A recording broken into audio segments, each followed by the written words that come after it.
Exclusiva. Gente del cultural de Figueras. Yo soy Salvador Dalí y ahora anuncio el último libro del Yarirdo, mi vez.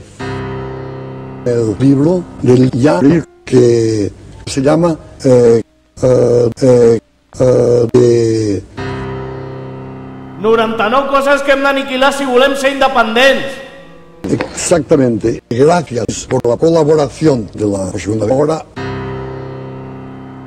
el último libro del Yarir es muy interesante y es mucho mejor que el libro de Teo. Va a la cárcel inmediatamente. Teo va a la cárcel inmediatamente.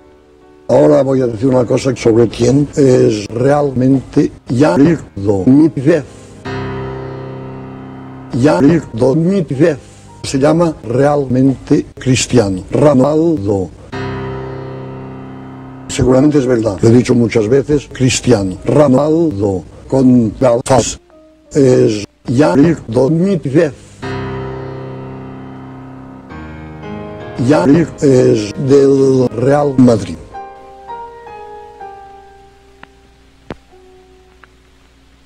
La segona hora, amb Quim Morales. RAC1.